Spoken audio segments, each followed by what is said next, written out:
Hi guys, welcome back to the channel, and today I'm going to be reading Whatever After Abby in Wonderland, Chapter 8, Tea Time. We say goodbye to the caterpillar and walk toward the pale pink houses, where Penny saw the tea party happening. I hope Frankie is still there by the time we arrive. All these houses look alike, I say. How can we tell which one is the Mad Hatter's? It was 3 rows back and 7 to the side, Penny says. I counted. Oh, I say, surprised and impressed. That's helpful. I wonder why we haven't met Alice yet, Robin says. Isn't this her story? Where is she?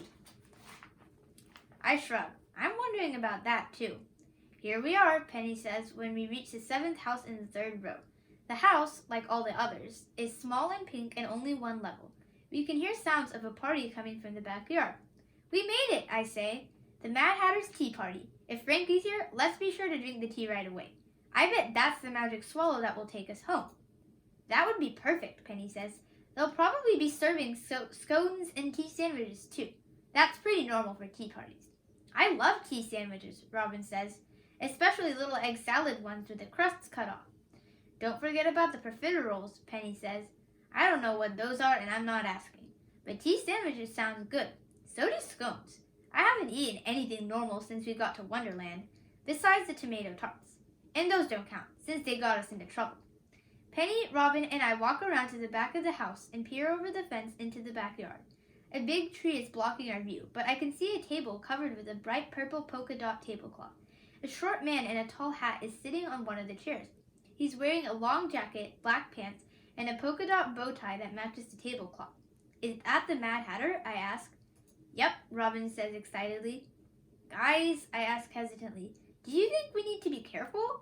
If he's angry? Penny laughs. He's not angry, he's mad. As in bonkers, Robin says. My cheeks burn. Oh, right.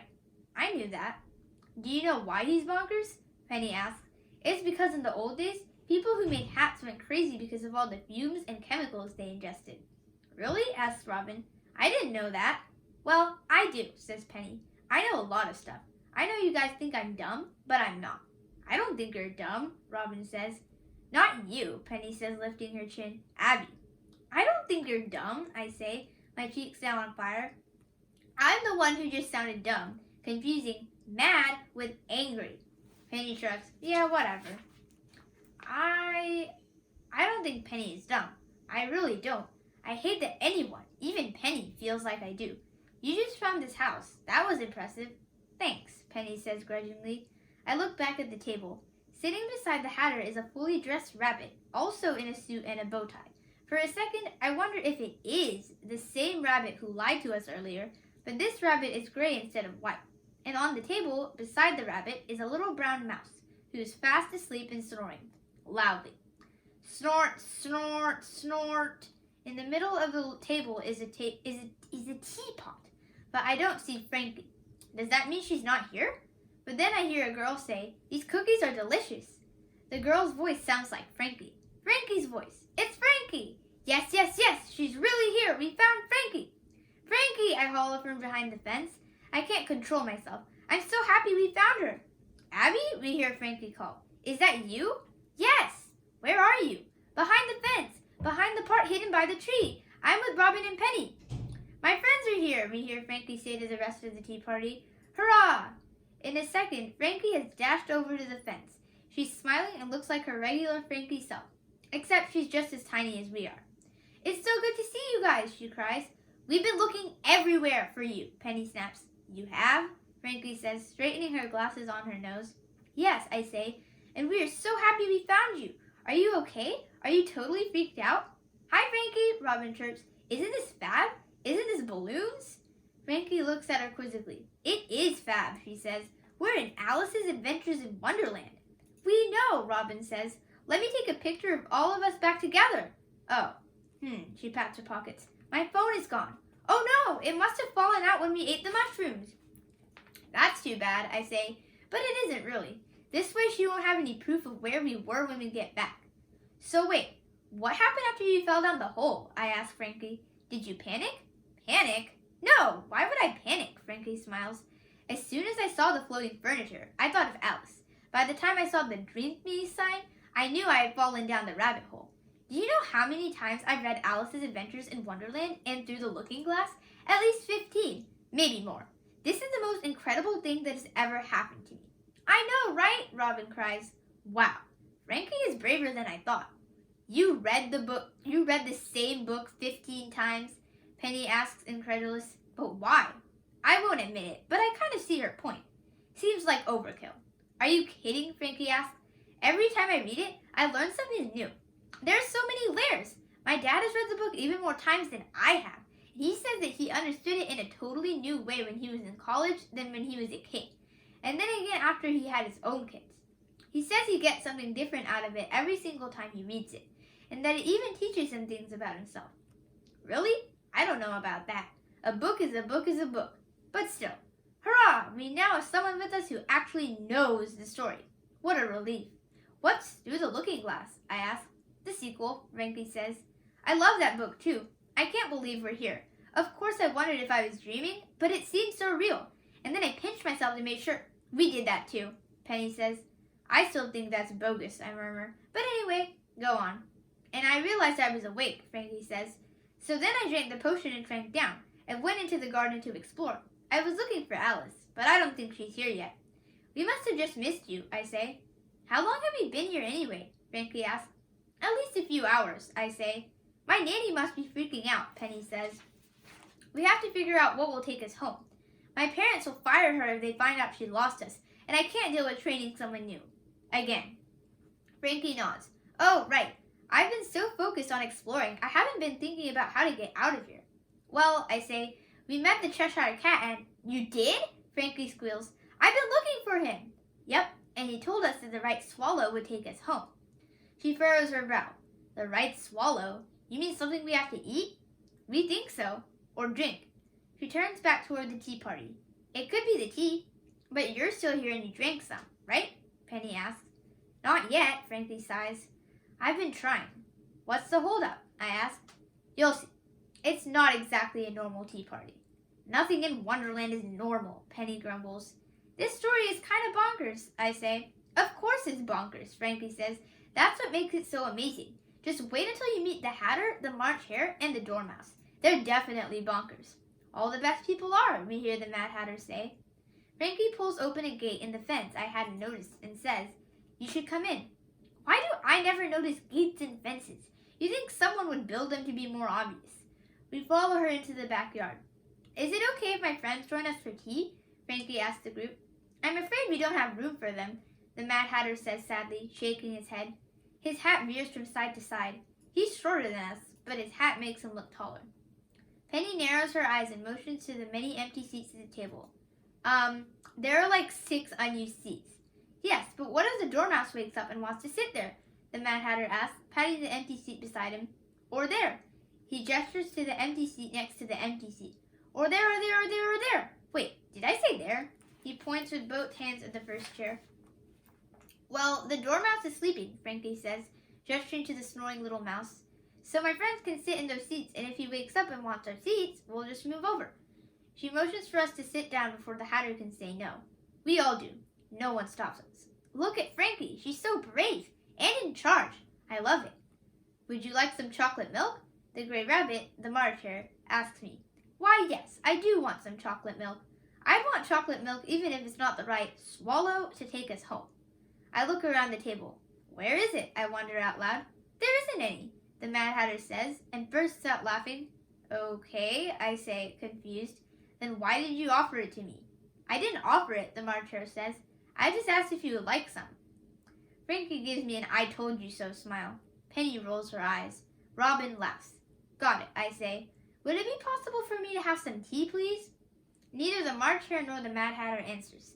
Maybe I'm just supposed to help myself? I stand up slowly and lean over the table to reach for the teapot. It's time to move seats, the Mad Hatter calls out, looking at his watch. I drop my hand. Huh? The Mad Hatter gets up. The March Hare gets up. They both stare at Frankie, Robin, Penny, and me until we all get up. Everyone move one seat over, the Hatter says. Why? I ask. Why not? The Mad Hatter says. Exactly, says the March Hare. Just then, a little brown mouse wakes up. Hello, he squeaks, stretching his little paws above his head. What did I miss?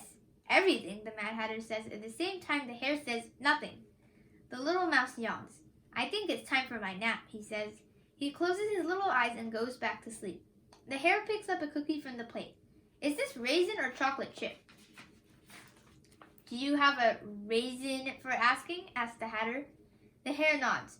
My raisin is that raisins are delicious and chocolate chips are disgusting.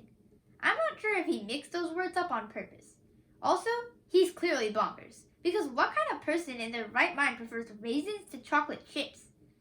They are raisins, the Mad Hatter says. Reasonably delicious. Excellent, the hare says. Do you think the cookie would eat itself if it knew it was a cookie? Everyone likes cookies. Even cookies, the Hatter says. Robin laughs. Penny and I glance at each other and shake our heads. Bonkers, bonkers, bonkers, I mouth. She smiles. I smile back. Wait, are Penny and I having a moment? The Hatter looks at his watch. It's 6 o'clock, he booms. Time to move places again. We just moved places, Frankie says. Can't we sit for a minute? Robin looks startled. Did you just say it was 6 o'clock? That's what time my phone said it was too. But that was ages ago. I don't remember, the Mad Hatter says. But it seems possible. Doesn't it? He asks the hare. It does, says the hare. Is it 6 o'clock or not? Penny booms.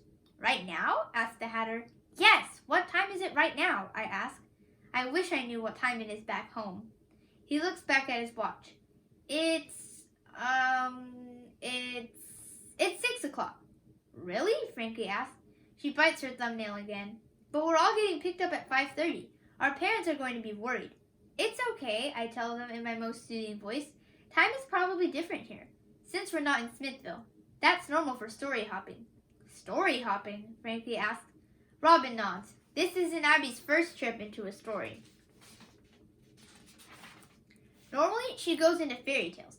I've been in one too. I just don't remember. Wait, so it might not be 6 back home? Penny asks. Right, I say. There could be a time difference. Penny rests her chin in her hand. So it's like going to Paris. It's 6 hours ahead there, you know. Although I bet none of you have been to Paris. No, I say, feeling the moment between us gone. None of us has been to Paris. But it seems like it's always 6 o'clock here, Robin says. That's not a time difference. That's time stopping. Where are your watches? The Mad Hatter asks us. I forgot mine at home, I admit. Me too, Penny says. I don't wear one, Robin and Frankie both say at the same time. The Mad Hatter's mouth drops open. You forgot your watch? And you don't wear one? But then how do you know the year? Huh?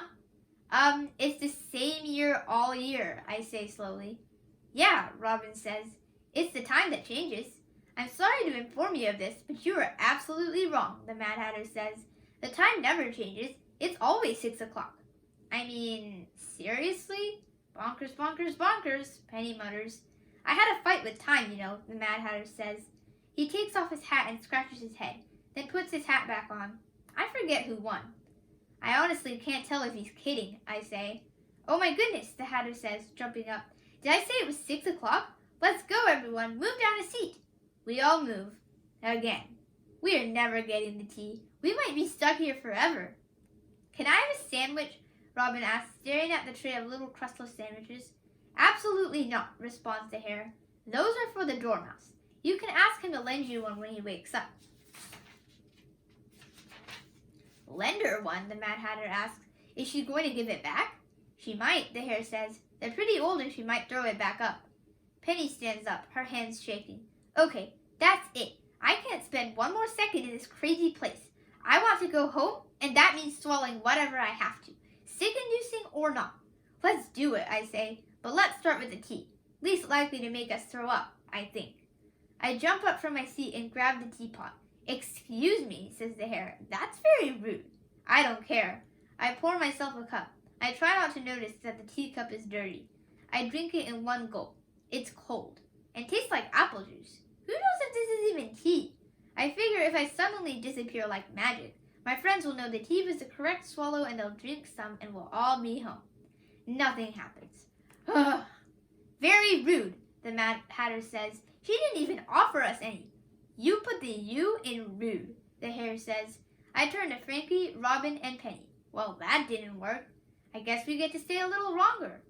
Longer, Robin says with a smile. Oh well, Frankie says, smiling back at Robin.